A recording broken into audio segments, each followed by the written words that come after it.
Hello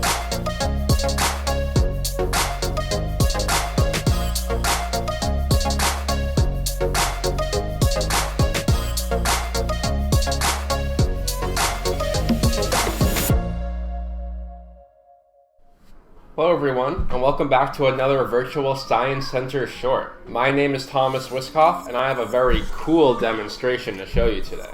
We're going to be looking at liquid nitrogen and how it affects everyday objects due to its own unique properties. I'm sure you guys are more familiar with nitrogen in its gas form. You've probably seen it on the periodic table of elements at some point in your life, and if you haven't, this is what it looks like right here.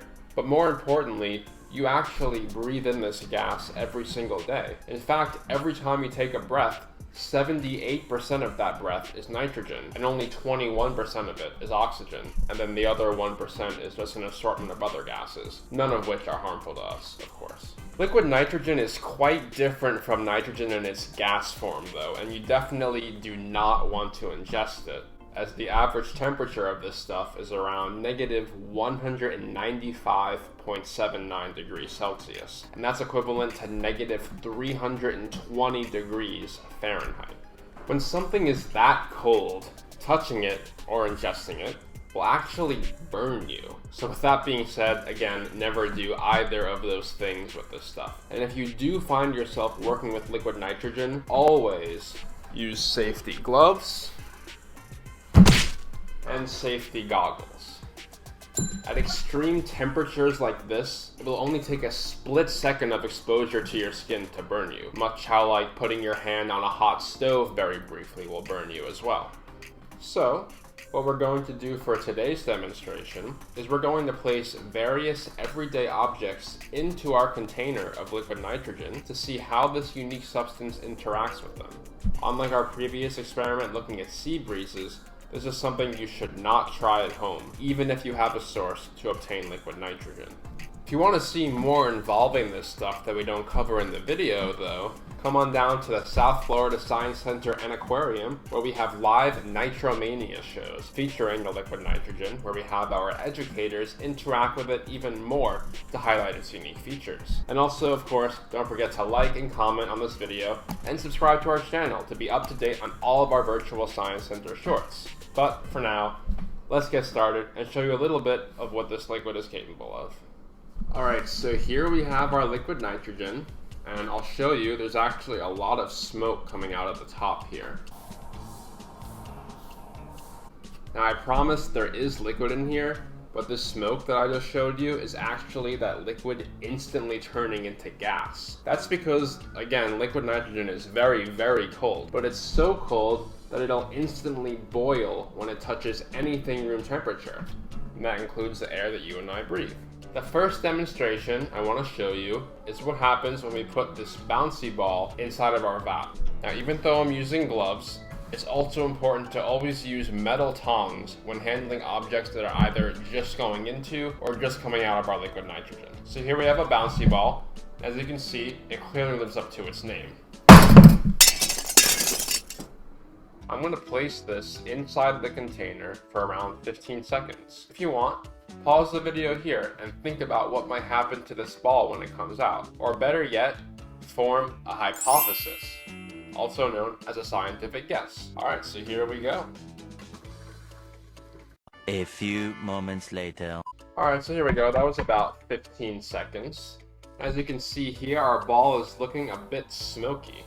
And that's because the ball was room temperature before we dropped it in here, and so the liquid nitrogen is not staying a liquid on it, but instead instantly boiling, like I talked about before. But other than that, it looks pretty much the same, right? Well, here's what happens when I try and bounce it. Yeah, it's definitely not living up to its name at the current moment. So why does this happen? Well, to talk about that, we're going to have to think on a molecular level. Everything in our world is made up of molecules. That includes you, me, and this ball. When something gets hot, the molecules get farther apart, or they expand. Think about it like when you get hot after either running around and getting all sweaty, or just from being outside on a hot day. The last thing you'd want to do is be close to someone else, or to put on a jacket. Now when something gets cold, like what happened in this demonstration, the molecules in an object will get closer together, or contract. To better understand this, think about how you do want those extra layers on a cold day, and how you do anything you can to conserve body heat, such as shivering. So another great way to think about this concept that might help you better understand it is to think about water. Water, when it freezes, turns into a solid. Those molecules are getting closer together. Water, when it's heated, turns into a gas. Those molecules are getting farther apart. Now this is a bit harder to visualize with a bouncy ball since it already is a solid, but the same thing still happens. When this ball was subjected to the extremely cold substance, the molecules in the ball itself moved closer together. The thing is, molecules are already super close together in a solid versus a liquid or a gas. And here's a visualization of that. So what happened when I put this ball inside the vat was that the molecules were literally pushing on top of each other and pushing against each other. And because of this, the rubber ball lost its elasticity and thus fell straight to the table instead of bouncing back up. But don't worry, the ball is pretty much back to its bouncy self now at this point. The next demonstration I'm going to do involves this partially inflated balloon. So what will happen if I put this balloon into the vat? You think it'll pop? Take a second and think about what might happen and form another hypothesis. And be sure to think back on what I just talked about in relation to molecules and how they interact with liquid nitrogen. Alright, here we go. And as always, we're going to be using our safety tongs as well as our safety gloves. And of course, our safety goggles. And we're going to keep this balloon in this vat for about 15 seconds, just like our bouncy ball.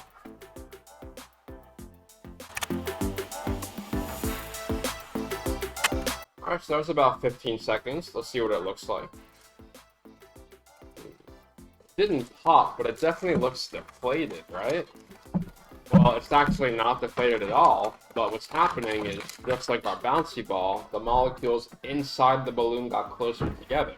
The difference here is that the air inside the balloon is a gas, so the molecules started off much farther apart from each other than inside the ball. So it's a lot easier to see the molecules contracting right before your eyes. And on the same token, it's a lot easier to see molecules expanding right before your eyes when working with a gas. As you can see, our balloon is pretty much back to the same original shape that it was before we placed it in here. It's heating up from being exposed to room temperature again, and the molecules are expanding back to their original state. This balloon really decreased in size though when I placed it in here.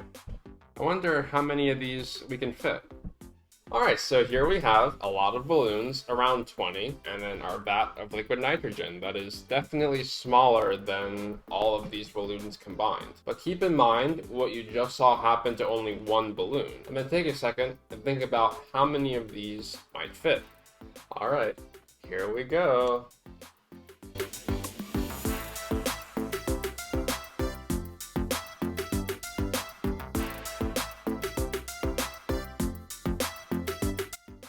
Well, we might have had to squish these down a bit, but it looks like this entire crate of balloons fit into this little liquid nitrogen container. Now let's see what all these balloons look like.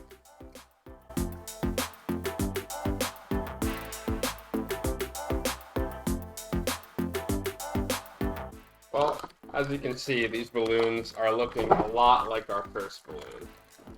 And it does seem we lost one or two along the way. But that is understandable. So about a minute or so has passed, and as you can see, just like what we did with our first balloon, all of these balloons are pretty much back to how they were before I placed them in the vat. Even the ones that I placed in there at the very beginning that were definitely in there for way more than 15 seconds. And that is just, again, the molecules expanding inside the balloon, returning them all to their original state because they are exposed to this room temperature.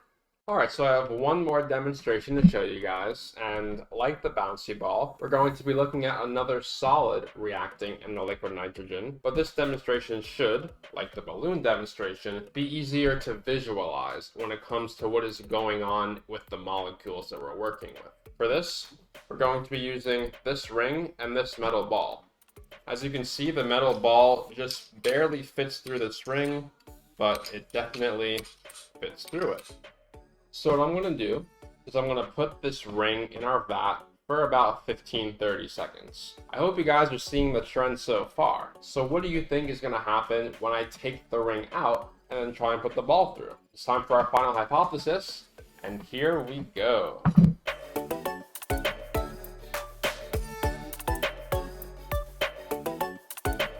Alright, this ring looks nice and chilled here. So let's see what happens when I try and put the ball through.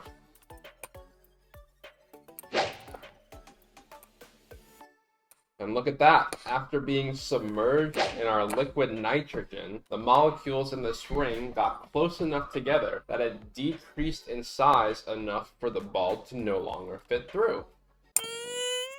We knew the molecules were going to get closer together from our last two demonstrations, but it can be hard to see, especially when you're working with a solid. So this metal ring really helps us visualize this process. And it also helps assure you guys that I'm not just blowing smoke.